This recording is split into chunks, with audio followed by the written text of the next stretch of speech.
'Tis the old ship of Zion. 'Tis the old ship of Zion. 'Tis the old ship of Zion. Get on board. Get on board. I was lost in sin and sorrow on an island night's dark sea. When I saw far in the distance there a ship it seemed to be, then I saw the captain beckon, and he called out loud and free, I have come, my child, to save you. Step on board and follow me. There's no danger in the water. There's no danger in the water. There's no danger in the water. Get on board. Get on board.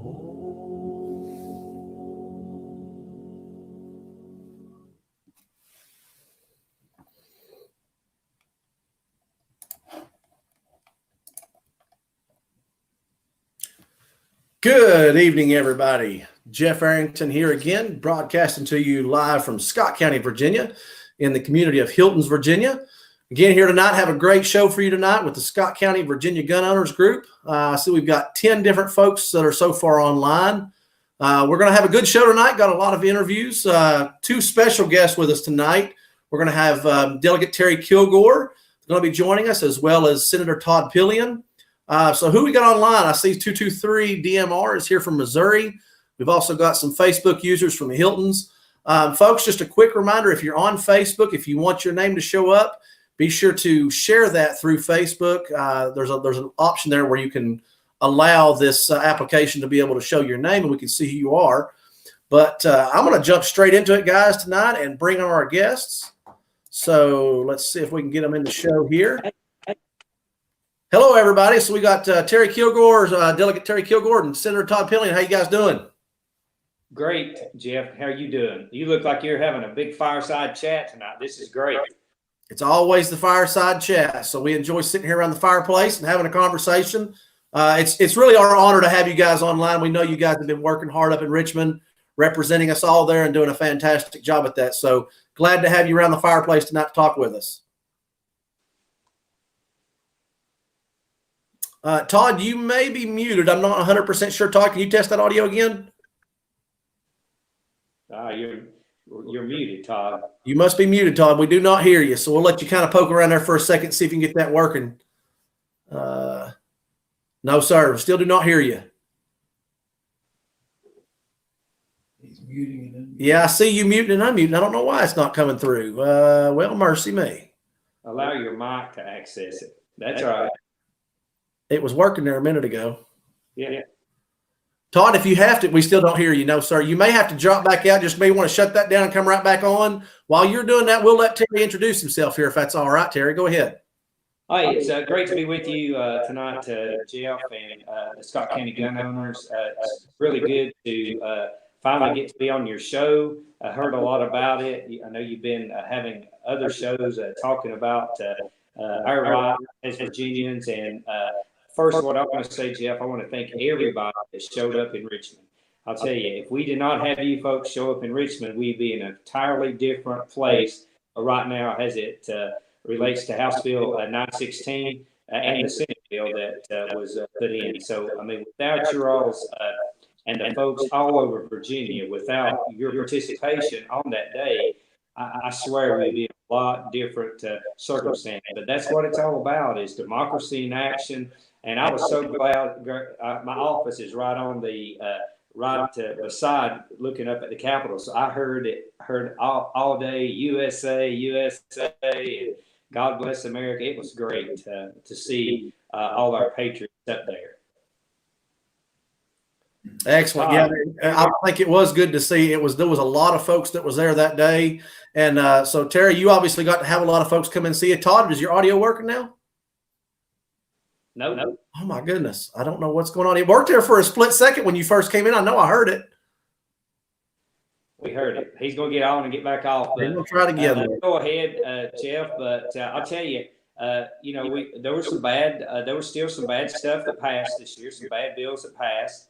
But, I think that the Senate saved us on some bills. They really did. They really stepped up, and it was good to have some folks over there that knew about gun rights. And I felt pretty good about it early in the session that we were going to be okay. But here's the key point. We cannot let our guard down, because we still got a veto session. The governor can amend any of these bills that have passed that he hasn't signed yet, and put House Bill 916 back on it and make us have an up or down vote. So that's something that we have to be cautious about moving forward, and we have to be wary of the governor's office coming back with something like that. Absolutely. And just a little bit of feedback. Jay, if you don't care, can you step and just Terry or Delynn came in and said Terry has a slight echo. So we'll see if we can continue to work on that. Sorry about that, Terry. You're still good coming through to me. So I guess Terry or Delynn had said that she heard an echo. So Jason, our own in-house Wilson's going to step out real quick and see if he's hearing that echo. And we know we're getting Todd to come through here as well. But it was certainly a very, very busy session. We were talking just a little bit before we started here. Terry, can you tell them a little bit about how late it went and how the end of the session kind of closed out? Oh, the end of the session was just crazy. We went to 12, 1 o'clock, 2 o'clock. It was just, and these substitute bills are just laid on your desk. And I have a good my rule on that. If I don't have time to read it, I'm just voting no, because if they throw bills on your desk at that late at night, then you've got to be very cautious about voting yes. So we would be all sitting there trying to check our votes on the last bills before they came through. But we went long, a lot of nights, and then of course we went into overtime. We had to go into overtime till Sunday. We were supposed to leave on Saturday, went to Sunday, and then had to come back on Thursday to vote on the budget and to do some other action on the House floor. And it caused me to miss our girls, get to see the girls winning the state championship. I got to see the boys, but I didn't get to see the girls. So we were there that long. But, I just want to say how much we appreciate the Scott County gun owners and all gun owners across this great Commonwealth. Without you all, I'm telling you, I'm not just, trying to flatter you. Without your all's participation, we would not be in the situation we're in right now. Well, and a few things to touch on. You're exactly right, Terry. We need to give another shout out to the Gate City boys and girls. For those of you who are watching that may not be from this area, our Gate City Blue Devils girls won the state championship. The boys played in the state championship, and they came up a little bit short in the game. But we're so super proud of both of our Gate City Blue Devil teams and their performance up there. It was fantastic. And by the way, if you watched that boys game, it was I didn't get to see it, but I got to hear it, and it was a heck of a ball game. It certainly sounded. It was down. They were just running that court. It was a great game to watch. Todd, I hear you. Working? Oh man, we still don't hear. Todd, I tell you what, if we have to, I'm gonna. Todd, you can see our chat. There's a private chat on there. I'm gonna send you my phone. So if you don't care, dial that, and we'll just do it that way if we have to go old fashioned here. I don't know what's going on with the audio. It was working a few minutes ago, but Todd, if you can see that, give me a thumbs up there, because we certainly want to hear from brother Todd as well. Yeah, he fought the big battles over in the Senate. I'll tell you that. You got it, Todd? Okay. Perfect. You can hear us. We just can't hear you. We can see you talking. If you want to just leave that video going and just call that number there, and I'll just we'll go old fashioned, old timey here, and I'll turn my phone on and we'll just let that go and we'll see how that works. So he'll be ringing in here just in a minute. While that's going, Terry, there was a question that came in. I believe DeLynn shot the question forward, but do you think are there any of the bills that Northam won't sign? No, I mean, no, he'll sign all the bills. I mean, the thing that I'm worried about is that him adding to the bills. Governor coming back and making making an amendment that would put some of that 916 language in. So we got to be very, very cautious about that moving forward. All right. He could amend these other bills to make them felonies instead of some of the misdemeanors that we were able to get on some of these bills, like allowing access by a minor firearms. It got knocked down to a misdemeanor, but some of the ones on he might on the control of firearms by localities, he might come in and try to make sure that you couldn't have a sanctuary city or sanctuary county. So we got to be very careful moving forward. There's a lot of things that can go on between now and April 22nd, so we have to be very careful. Sorry, I was telling Terry there beforehand, I've got a little bit of a ladybug infestation. So there are some ladybugs crawling across my screen there. Sorry. We've got, so Todd, can you hear me on the phone now? I can. If you want, I can hear you. I was going to say, yeah, we hear you. If you want to just kind of mute your computer there, that way we don't get an echo. And Todd, if you'll just go ahead and say a few things, I'll just make sure Terry can hear you. Can you hear me now, Terry? I can hear you. All right, perfect. So it's a little bit old fashioned, but guys, listen, that's the way we roll around here.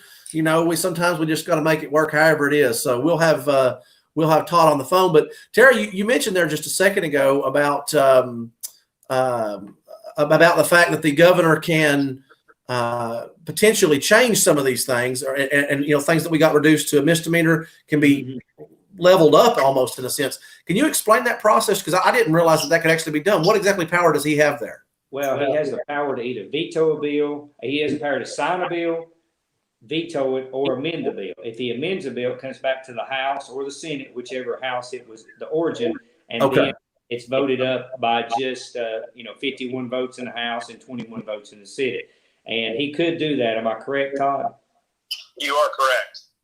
And that's the biggest fear that we have, is that he would amend some of these to make them even more severe than they already are. Okay, and I wanted to be sure. I was assuming there was certainly going to be some sort of a review process that he just couldn't do that and move forward. So that certainly makes me feel good. Sorry, I've got these ladybugs just crawling all over the place. But so that's good. I guess now if that happens, Terry, so are you still traveling, you and Todd, are you still traveling to Richmond every week, or would that be like an emergency session kind of thing they would call, or no, how does that work? No, we're not traveling anymore to Richmond. The next called meeting we have is the veto session. Now, there has been some calls by both sides of the aisle for the governor to call us back in over the virus, the coronavirus that's going around. We don't know what's going on with that, because there's a lot going on in Virginia with that, and a lot of our funding, budgetary issues that are going on with that. Whether we have to step up and put more funding into the Department of Health, whether we have to put more money into emergency services and things of that nature. Or hospitals. So, Todd, what do you think about that? What are you hearing about that? I definitely know that the Senate Minority Leader Tommy Norman and a couple other members reached out to the governor today to request a special session just on the coronavirus. Tommy Norman's district represents one of the hardest hit areas, and I know that it's a big concern for him, not only because of that, but also because of the budget predictions were based on a healthy economy, and we certainly are not. We don't have a healthy economy right now. The past couple of days have been really severe. What's happened with the stock market, but we also have a country that's that's a little bit fearful right now of what's happening with the coronavirus and the impact that it can have globally, locally, and nationally. Todd, just real briefly, I'm assuming you can still see our stream there. I've got your website pulled up here, and Terry, I'm going to get back to yours in a moment, but since we didn't get a chance to do an introduction for Todd, do you care to just give us a brief introduction so make sure everybody knows you well? Not at all. So I'm Todd Pillion. I represent the 40th Senate District, which is Lee, Scott, Wise, Washington, Smith, Wythe, Grayson counties, and the city of Bristol. I'm originally a native of Lee County down the lower end. I grew up in Ewing, went to Thomas Walker High School, then went to LMU, then went to dental school in Richmond. And for the past 5 years, before this past one, I was a member of the House of Delegates with Terry, representing the 4th House District, and was elected, of course, in November to represent the 40th Senate District. And it's, I know Terry's kind of already talked about it, but this session was definitely a session that was unprecedented in a lot of the legislation that came before us. We've seen a lot of these bills. Thankfully, a lot of these bills, the Second Amendment bills, were always killed in committee or subcommittee and never saw the light of day. Unfortunately, this past session, that changed drastically. Well, and we know you guys were fighting hard, and I do have your websites here. We know we have it's toddpillion.com, and I'm just going to go across the full gamut here for you and Terry both, but I'm going to be trying to switch over here as much as I can during the interviews. But on Twitter, you're at Todd Pillion VA for Virginia, and then, of course, you can find you at Todd Pillion VA or Todd Pillion on Facebook as well. And, of course, for Terry, you can find Terry at Delegate. It's delegatekilgore.com. And you can, I believe, and correct me if I'm wrong, but both of you guys have links to your Facebook, Right. Twitter, and other social media outlets from your primary website. We do. You do. Perfect. And Terry's also on Twitter at Del for Delegate. So that's DEL, Terry Kilgore. And you can also find him on Facebook at Delegate Terry Kilgore. So, Todd, it's great to hear from you. And we certainly know that, you guys have been working hard. We were talking as we were working through some audio issues, Todd, and it was great to know that you guys have been working so hard up there. Terry did mention that there were some of the big bills that the Senate really was able to help out with. We were able to get some Democrats. I know you probably campaigned hard. Can you talk a little bit about some of the ones that you were particularly close to your heart? Well, I think the biggest bill that the Senate was able to take a hard pass on and get rid of was House Bill 961, which was the one that we were all most afraid of, which was the comprehensive ban on the commonly owned semi-automatic firearm suppressors and the capacity magazines. So thankfully, the Senate was able to pass that bill by for the year. Yes. We do anticipate that it will come back next year. It's an election year for many of all those House members that want to see that bill pass, and they're stating that their districts want that bill to pass. So we anticipate that bill will be back next year. But this year we were able to pass it by for the year and not have it become law. But there is still, of course, an appetite for that to happen. But some of the other bills that did make it out of the House, we were able to amend and what I feel like make them less severe. Of course, Terry and myself and the entire Southwest Virginia delegation voted against all these pieces of legislation from committee, subcommittee, all the way through to the floor, and we opposed them all along the way.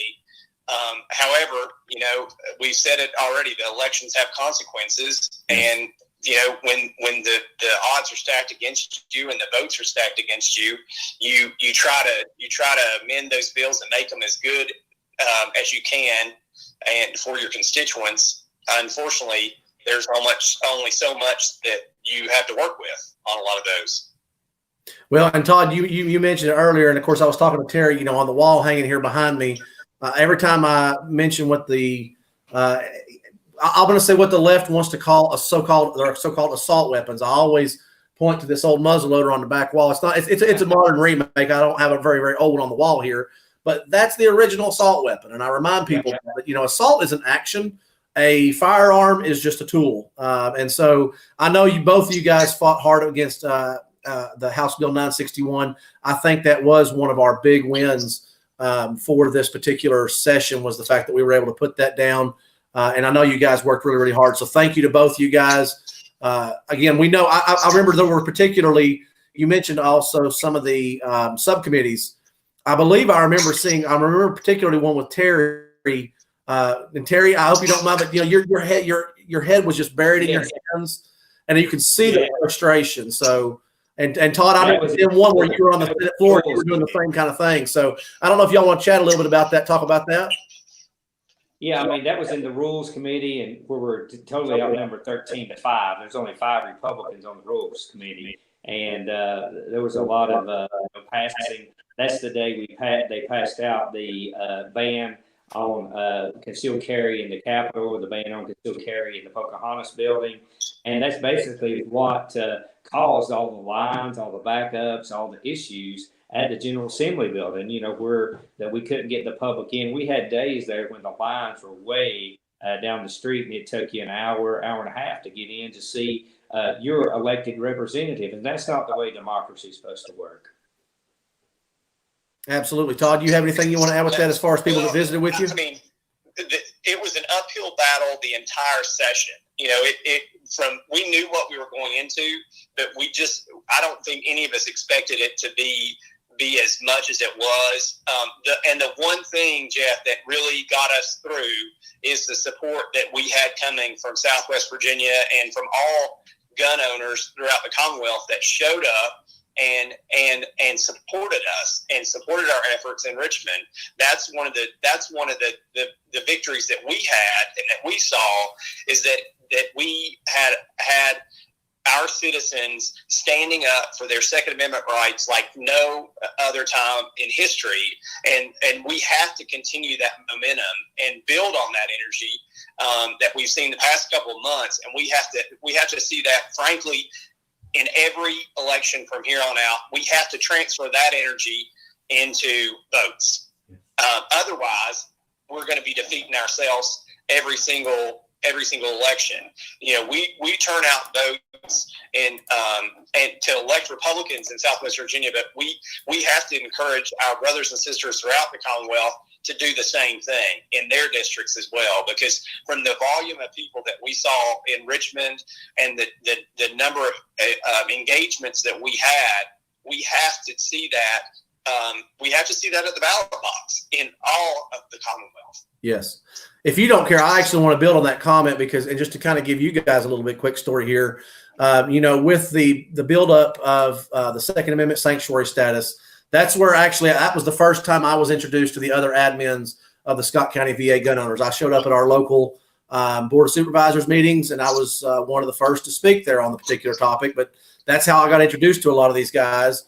I just want to say, we started this YouTube channel because in some of our team meetings or group meetings that we had, there were folks that said that, hey, we'd like to hear more, but we're not on Facebook. So we branched out. We started a YouTube channel. We got over 600 subscribers in like a little over a week. In our Facebook channel, we're over 2,300 members. And now we got people locally and broad, but the majority of those users are local. But to give you an idea on the YouTube, I mean, I have a personal friend. It took him, he said, almost 4.5 years to get to 600 subscribers. So the passion was there. Now, I want to add this too, because I think a key point you brought up is we've got to keep that fire lit, right? And that's that. To be completely honest with you, right now, after 961 got put down, I think a lot of people took that as, okay, well, we've done what we needed to do, and they've kind of floundered out. And we're trying to remind people that, guys, listen, there's HB 35, SB 35, there's HB 421 that we're working on. You've got the universal background checks. You've got the red flag laws. Listen, they're trying to push things around abortion and several other topics that are still very close to our hearts. So we're trying to keep people passionate, trying to keep that fire lit. So, around that same thing, I want to share, say the same thing you said. We had some great passion there around it. But for the folks that are watching now and ever watch this video, you can share, guys, subscribe to our channel down below, hit that notification button. And I'm going to share again here. I'm going to scroll through these screens again because I can't broadcast you guys enough. And just say, guys, be sure to go check out Todd Pillion at toddpillion.com. You can get to his Twitter and his Facebook page from there. And same for Delegate Terry Kilgore. Be sure to check him out at delegatekilgore.com. So we want to keep this fire going. You're exactly right. It's very important that people understand there's a lot more to fight against, right? Yeah, we have a lot of folks out. We have a lot of folks in Southwest Virginia that know a lot of folks across the state. And what we need is for folks to reach out to their family, their friends, their just folks that they know, and get that going. Yes, and I'll say this too. I will say, just with our Scott County VA gun group owners, Wise County has a group, Tazewell County has a group. We're also trying to reach out to those administrators so that when we do sessions like this, it's even a broader audience. Because again, what I've told people that's really nice about these issues, and it's the same thing that you guys do as public servants. What works well for you guys works well for us. And so, the more people we can get out and reach out to, I even tell people, we've got viewers that are probably watching right now from, we saw Missouri was online earlier, right? So I tell people, go ahead. I'm sorry. It's coming to Missouri next, so they got to be careful. That's it. I tell people, and I was the first to tell them, I was complacent in Virginia, never thought it would happen, and the next thing I knew, it was on my front doorstep. So absolutely. So Todd, do you have anything to say about that? No, you're exactly right. We had some small victories this past year, and some of those were delivered by the Senate, but we have to stay engaged. Groups like this one and other passionate Second Amendment supporters play a role in working with lawmakers that are already elected and getting other lawmakers elected. And we have to have some of those members change in the House to make this legislation not see the light of day once again. Absolutely. So if we can transition, I want to jump down to one of our items on our topics here, because, obviously we're talking about how this is going to have an impact. And I know we're already 30 minutes in. So we know that some of the things that passed were related to universal background checks. We did get a weakened version of the red flag law, right? The red flag law was changed so that I believe it had to be direct family members that would do that. And you also had the right, once they show up, you had to allow them to have access to your home the way that it's written right now for the governor to review.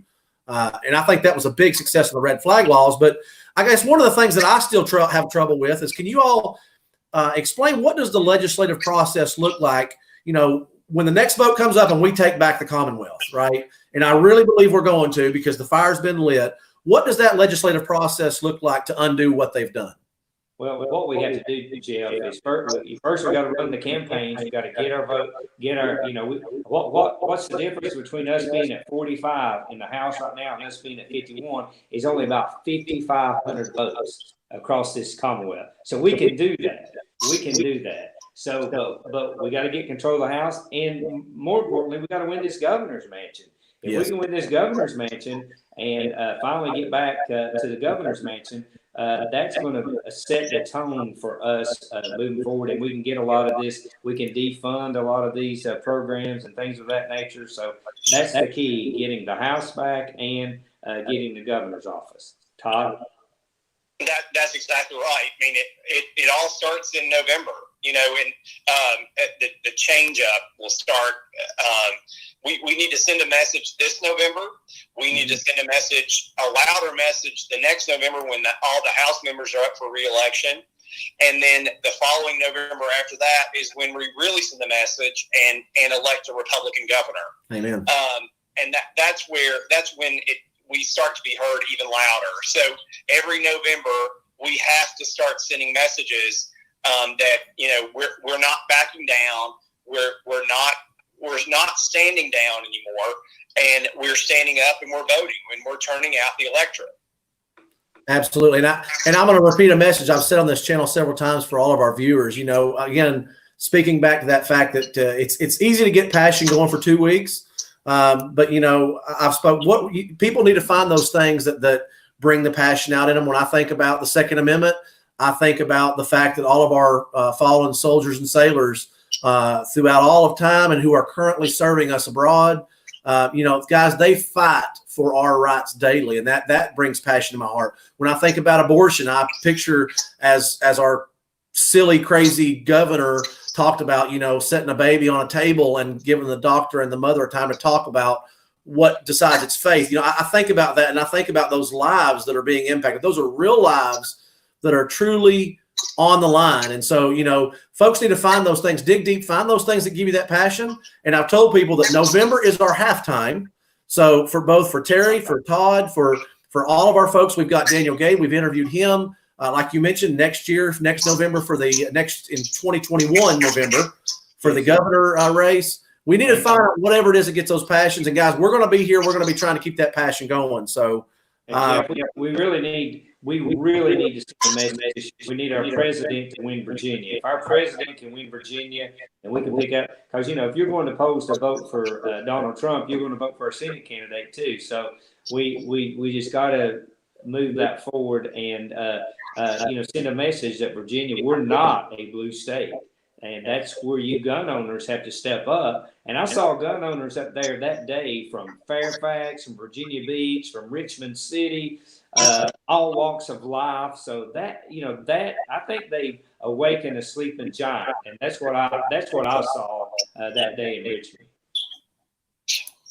You're right, Terry. But the giant is awake, but we have to keep him awake, and we have to keep the giant passionate about these issues from here on out, from here until November, yes, and the next November, and the November, and the November, and November, over and over again. We have to add to this momentum. We have to add to this passion. We can't let this die down. We have to continue building the momentum and the energy that we saw in Richmond that day and over the past several months. We have to continue to transfer that energy into votes. Absolutely. And again, I think that is going to be the challenge, is finding ways to get that lit. So for all of our viewers, Terry, Todd, for any of you guys, anytime we can do these streams, if anybody has any ideas that we can do to get the message out, we are all ears, guys. We are citizens serving citizens. So that's what we want to do. I think, Jeff, you had a great idea a few minutes ago. I think in the fall we need to meet and on this and invite all the other gun owners groups across Southwest Virginia and say, listen, folks, everybody's got to get to the polls. We got to have you this November to send a message. Absolutely. Well, we've even told people, listen, we want to see challenges. We want to see you, compete in your office place. Who can get there to vote first? Do car rides, pick up your neighbors. That's another thing. I think sometimes, particularly in rural parts of Virginia, you have a lot of older folks that don't get out, don't ride around as much. And we've been trying to encourage people, listen, take your neighbors, say, hey, listen, let's ride down here and vote real quick, right? Well, Jeff, now you can vote anytime before election. There's a window now that for any reason you can take your neighbor to vote.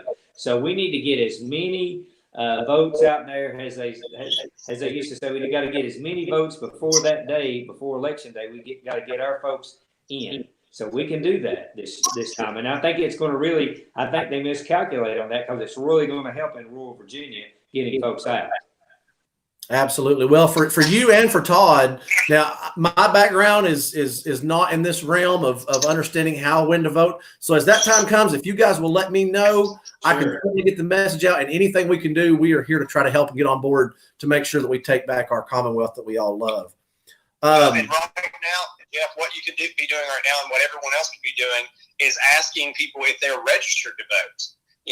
That's the first step in all this process. Make sure people are registered and ready to vote, and then take those registration rolls and make sure they follow through in November.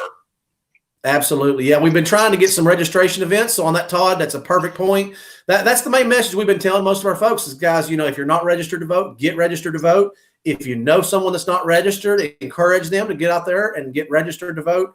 And again, when the time comes, you've got to place your vote. So Terry, to that point, Todd was talking about actions that people can be doing. That's one of the questions we are getting a lot now is, what can I be doing right now? What would you tell folks if they say, listen, I want to participate, I want to do something? What can they do? Well, voter registration drives, and as the summer gets here, start putting up signs for our candidates, Trump, President Trump and others. We just really got to let folks know that we're engaged, that we're going to move forward with this newfound energy that we have, and we're going to take this Commonwealth back. Voter registration and staying and contacting your neighbors, family, and friends, and make sure they vote. That's the key. I mean, if only 40% of the people are voting, that leaves there's 60% out there that are not voting, and those folks in rural Virginia are our voters. We got to get them out there. Well, and I didn't when you said that number, Terry, a second ago, 50. You said it was 5,500 was all that we lost by. Yes. I did not realize it was that close, so I think that speaks volumes. I mean, if you take just the rest of Scott County and maybe Wise County, the ones that didn't vote, that probably could have turned the tide right there, right? Yeah, we can. I mean, we just have to get folks out, and if we get folks out in the 9th district, the 6th district, and the 5th district, we can overcome Northern Virginia, folks. It's the same number of votes. They're just voting in higher numbers than we are, so we're letting them beat us. So that's why we have to get going here with our voter registration and our voting drive. Excellent. Todd, now, do you agree with that? Oh, absolutely. And one of the other things that that we haven't mentioned, we would welcome. I know Terry would certainly welcome, and I do too. We would welcome anyone, any Second Amendment activists to come to your local Republican Party meetings. Yes. That's where a lot of these things begin, a lot of these campaigns begin, and a lot of the efforts that you can get involved in. They start in those monthly meetings. We know that there are a lot of people that don't come to those meetings that are voting Republican. We would welcome you to come and get more involved in those local units, and so you know what's going on, and to get involved in campaigns early on and find out what more you can do to help out. Todd, you brought up a great point, and I'll be the first to admit I had not been to. I mean, I've been in Scott County since 2005. Been here for several years. Again, I mentioned earlier that I was kind of complacent. Never thought this would come to my doorstep. I had never been to one of our local Republican committee meetings until this all started. So I'm, guys, don't be embarrassed about it. I'll be the first to say, I think it's just a natural thing sometimes. We all get caught up in life, work, family. I've got 2 kids, a wife, a farm. We get busy, but don't let that stop you now, because we are at a point really in our republic where we are starting to really see some of these traditional rights that have never been challenged like they have before. And Terry, you were even alluding to that earlier. So, guys, you can either sit back and be embarrassed and have those continue to get faded away, or just say, don't worry about it. I'm going to step up and do something. So I believe now, will both of you also have signs when the time comes can we get those through the local Republican group signs to put in our yards and stuff? Oh yeah, absolutely. We'll have signs, and of course this year we'll be focusing on the congressman and senator and president. We'll have all those signs here in headquarters. Here it's actually below my office, underneath my office. So we'll get those out. But we just need everybody to get more involved this year. Everybody to step up. And this is when you talk about family. This is for your family. This is going to help your family, your kids, my kids, our grandchildren, so that they will have the same opportunities we had to grow up hunting and things of that nature. They're going to lose those opportunities if we're not careful. And Jeff, there's no embarrassment. I can assure you, if you show up, or if anyone shows up at a local Republican unit meeting, you will be welcomed with open arms. And who knows? Terry may end up buying your dinner that night. You never know. Exactly. We want you there. Yes. You are welcome there. You're going to be made to feel welcome. We need more people showing up at those meetings. We need more people getting involved, and working on these campaigns, and showing the Commonwealth and your community how passionate you are about not only the Second Amendment, but all your constitutional amendments, because we know lots of times it starts with the Second Amendment, and then they're not going to stop there. They're going to go after other ones as well. So we have to stay engaged and make sure that we continue to be involved. Well, and Terry, you nailed it too a second ago there, talking about your family. I mean, we say on this channel all the time, these are your God-given rights, and the Constitution tells the governments instituted among men that they cannot infringe upon those rights. But that's indeed actually what they're trying to do. They're trying to remove the restrictions that are on them, and they're turning it around to become restrictions on the people.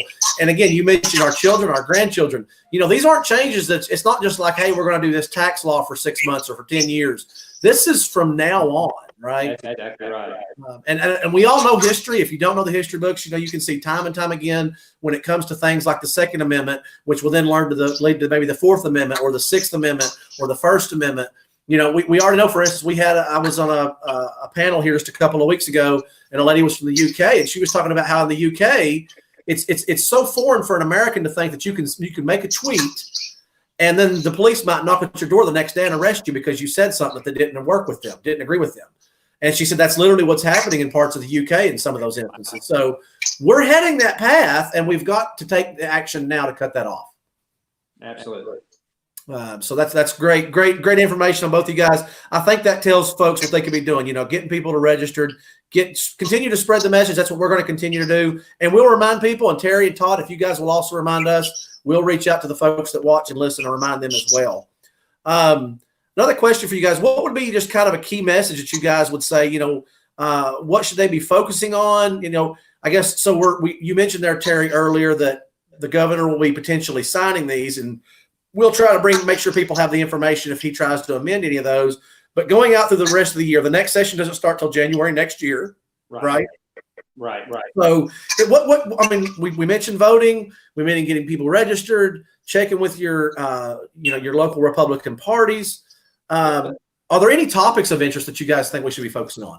Well, the other thing we need to do, Jeff, especially for other parts of the state, you need to go by and see that local delegate, local senator. Because they will see you if you make an appointment or just go by their office. Most people just come by my office and we see them, but in some of the more suburban areas. But that's a key point that we can get out to other gun owners across the Commonwealth to go see your delegate, go see your senator, so that you can get to know them on a first name basis. So when you call them in January and say, please don't vote for this crazy bill that's going to take our rights, they'll know who you are.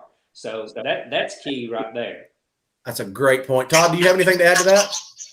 That's Terry's exactly correct. Stay engaged, make sure that, and we mentioned it earlier, if you know someone that lives in another area of the state that's not represented by someone who is voting the way that we are voting for your Second Amendment rights, make sure that your friends are meeting with their representatives and expressing, their disappointment in their voting record, and putting pressure on those senators and those delegates in other areas of the state, so we can hopefully change their mind and change their beliefs and how they're voting, and hopefully change their vote before the next election. And I'm going to echo here again for the folks that aren't even in the Commonwealth, because we do have viewers that are outside. I encourage everyone all across our republic, guys, as Terry and Todd are both saying, guys, get to know your representatives, get to know them on a first name basis. I'm definitely not saying, hassle them or give them a hard time, but go in there and have a talk with them. Find out where they stand on issues that matter to you. Where do they stand on your Second Amendment rights? Where do they stand on abortion? Where do they stand on many of these things that have been fundamentally understood? And as the Constitution states, these are unalienable rights. But see if they agree with that unalienability, or do they want to try to alienate you from those? So, guys, whatever state you're in, it's only a matter of time before they come knocking on your door. So, I guess if y'all don't care, we're going to transition just a little bit. We've been going for about 45 minutes, but on a slightly different topic. A couple of weeks ago, we had Super Tuesday. And I guess this past weekend we saw Bernie and Biden have their comedy show. Their debate on online. What do you guys want to have to say about that a little bit? Todd? I'm not touching that one. Okay, fair enough. I just think that you. Yeah, I'm totally joking, Jeff. I think we are seeing we're seeing a fearful Democratic Party in a lot of areas that they're suddenly fearful that Bernie was going to actually get the nomination, so they leaned on the other candidates to start supporting Biden, and now he's the candidate, and he's it seems like the man to beat at this point. It's going to be an interesting season between those two. I am still confident that Donald Trump will be reelected, I know right now is a very important time for all of us, and with the coronavirus that's going on. But I think all you have to do is watch some of those debates, or like you refer to it, comedy shows, between those two that are vying to become the Democrat nominee, and it easily makes your decision on who you will be voting for this fall, and that would be Donald Trump. Well, as Todd said, they both try to out-left each other. They both try to keep pushing each other to the left. One thing last night that I heard was that Joe Biden said that he wasn't for sending anyone back, and he didn't think that we should have law enforcement that would cooperate with ICE to send felons back who are committing felonies in our state. What's amazing to me is now Mexico has closed their border to us because of coronavirus, and Canada has closed their border to us. What are we going to start calling them names like folks have called President Trump name because they're shutting down their border for security? Yes, absolutely. Well, and you'll hear me refer oftentimes. I say the left, and I almost feel bad because I do have some friends that are maybe they're a little bit confused, so they still tend to lean on the Democrat side. But the Democrat Party is being hijacked by these extreme leftists like Bernie. And I saw an article just earlier today, I believe it was, the whatever they call them, the Quad Squad or the four they put out a suggestion. They said, people in prison facilities are at particular risk from the coronavirus, so we should just let them go. Let them all out. That's what they said. Yes. Whoa. We I got mean, some dangerous it's amazing folks. what you see sometimes, is it not? Yeah, it's scary. We have those same electeds in the Virginia General Assembly, Jeff. They just go by a different name, but we have the same extremists in the Democrat Party in Virginia that have been elected to the Virginia General Assembly, and many of those are the ones that are carrying the legislation that we've talked so much about tonight. Well, and it's a good point to point out. We talk about on this channel a lot. Education is so important, and I know it's easy to sit here and almost disbelief, and almost in comedy, and almost in horror, see what they're proposing. But it goes to show how far, maybe the right word's ignorant, or just uneducated that they have. So to the degree that we always encourage our viewers, if you talk to someone and you have the opportunity, have that peaceful conversation, be the bigger person, and educate people on these topics. Explain to them that assault is an action. It's not an item. It's not a pin, right? And so it just takes some common sense. I mean, they all the time, they love hijacking those words. I mean, they've hijacked the word liberal, because liberal is actually in itself a good thing, right? It's a base part of our liberties and our freedom, but they've truly hijacked that term, and they try to twist it into things when they say common sense laws, and then they say, like, take away all your firearms. That's not common sense. It's the antithesis of that, actually. So The other thing that we can do, we can reach out to a lot of our Democrat friends, because this isn't their Democrat Party. This is not their grandfather, or granddaddy's Democrat Party. When I went to Richmond in 1993 as a young delegate, I was able to work across the lines. We all agreed right to work needed to stay in Virginia. We all agreed that Virginia needed to be a great place to do business. We all agreed that we were going to protect your right to keep and bear arms. And I had a lot of Democrats. There was 20 or 30 Democrats that believed that with us Republicans. But that's not the way it is right now.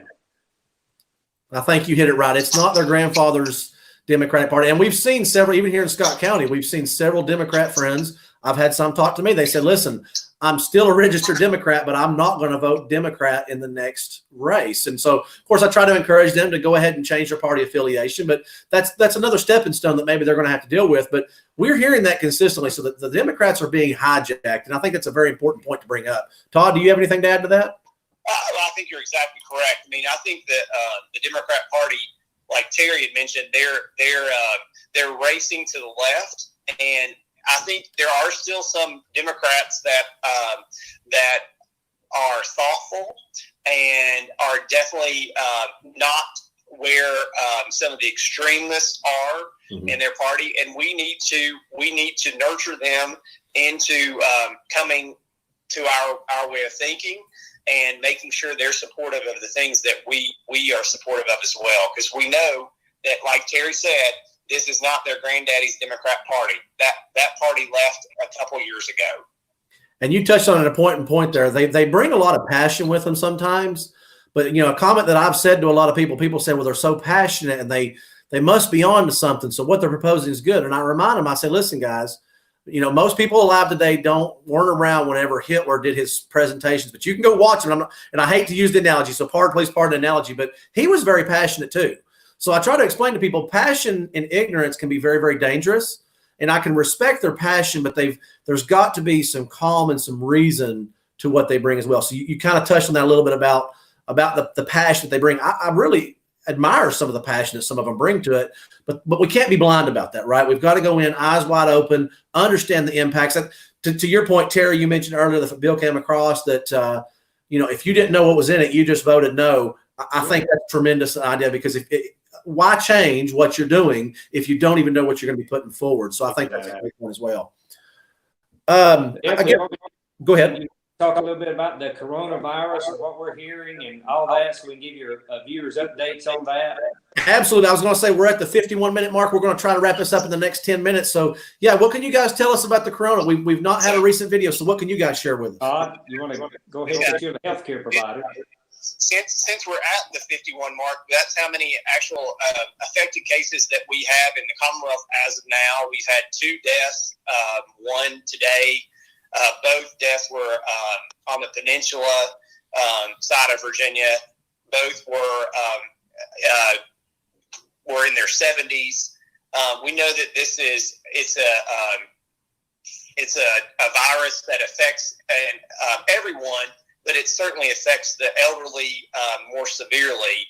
And we saw that today President Trump came out and said no more than 10 people should be joining up. The CDC said 50. Our governor a couple of days ago said 100. So things are still very fluid and are changing every day, it seems like, with the increase in exposure.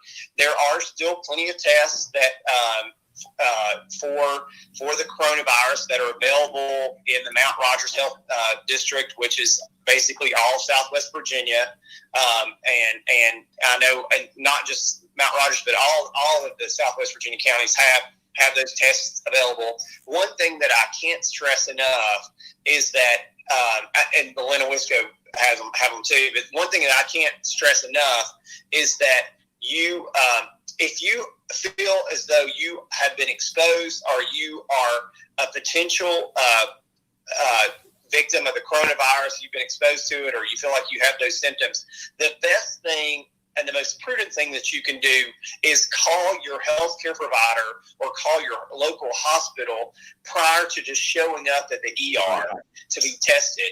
Because if anyone that comes in contact with you has to be quarantined until your test results are back. So that's how this virus can cripple an entire healthcare system if we don't follow those proper protocols. They can, in lots of areas now, they're doing drive-up testing where they put on their full garments and come out to your car and test you in your car to limit the exposure to other healthcare providers. So I can't stress enough, if you feel like you have been exposed or you have the symptoms of coronavirus, then you need to call ahead. Please call ahead and let them know you're coming so they can come to you and test you rather than you expose an entire healthcare system. And I think Todd will agree with me that we probably have more than 51 cases in Virginia now because of the testing and things like that. And listen, a lot of folks are saying this is just like the flu. I've talked to healthcare providers, talked to our it's not like the flu in the fact that our elderly have a higher death rate, getting to the 15% mark. So that's the biggest difference, and we got to protect our elderly. If you got an elderly mother and father, elderly grandparents, just make sure that they stay quarantine, that they stay at home and, get other folks to get their groceries and things of that nature. We've not seen the worst of it. We're probably a week or two away from the worst of it, but we're going to get through this. We got the best healthcare system in the world here in this country, so we're going to get through this.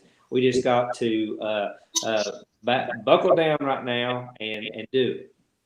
Let me ask this question, because I know Todd, I know you have a background in a medically related field, obviously, and so if you mentioned Terry bringing groceries, if someone brings groceries to their elderly parents or grandparents, should they? I mean, if they happen to have it, can it transfer on those bags, or should they set the bags in an area and leave them sitting there for 20 minutes or a numbered period of time, or how should that transition work? If it was you and your grandparents, how would you handle that?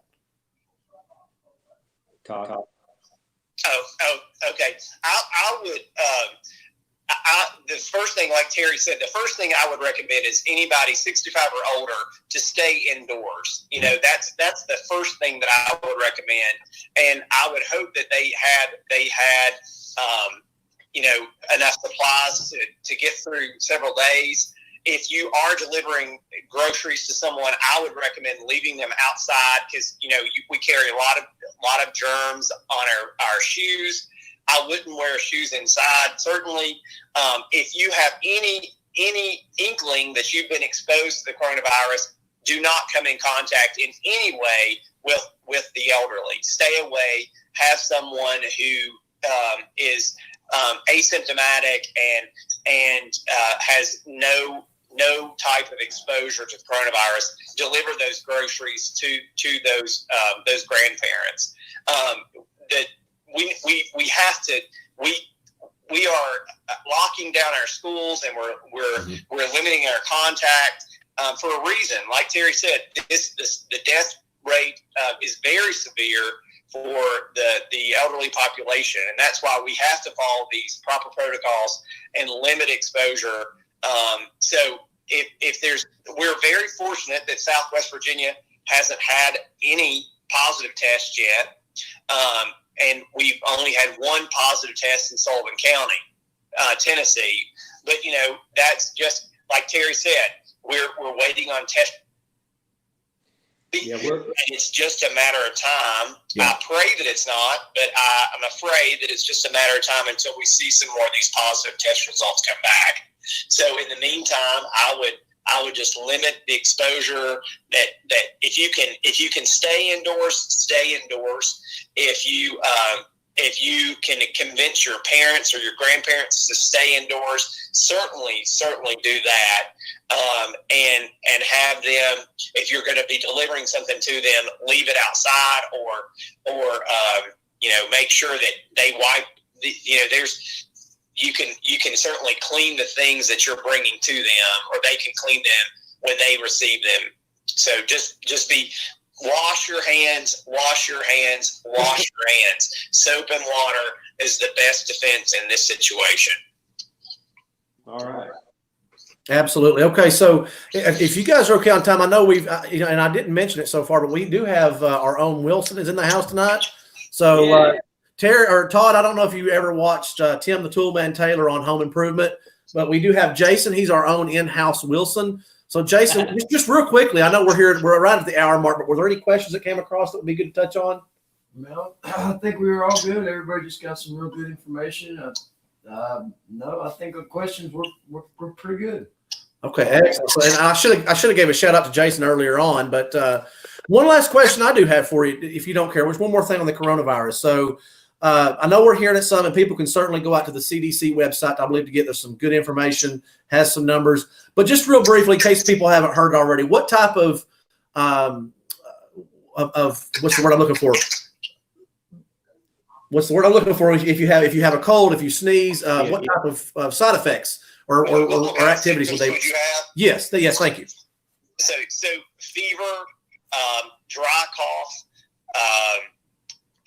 I know that a lot of people have been buying toilet paper, but the GI and the diarrhea issues are only seen in about 3%, I think, of the symptoms. But it's flu-like symptoms. Yeah.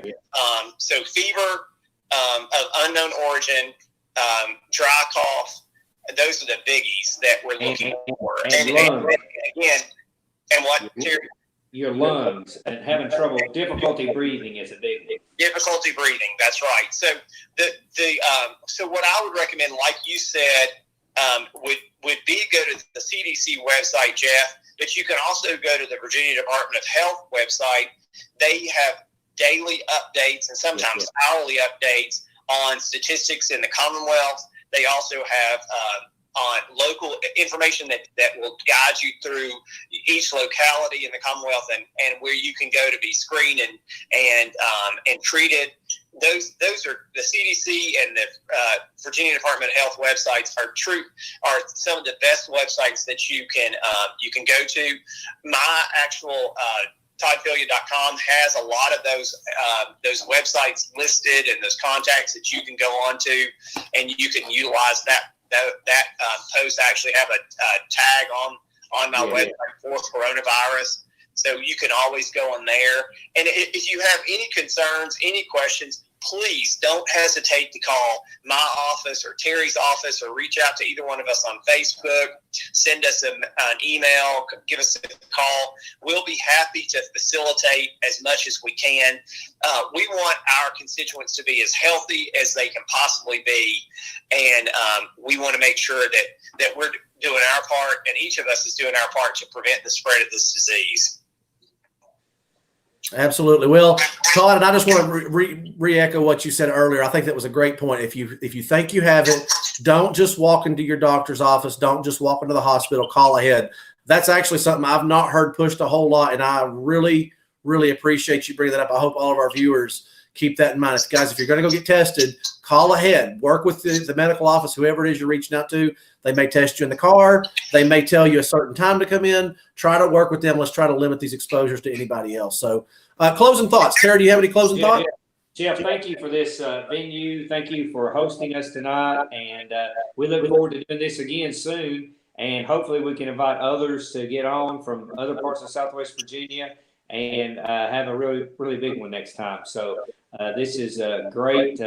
Good questions, good commentary, but we've got to be vigilant as we move forward with it. Sorry to be cut off. Todd, you got anything to say?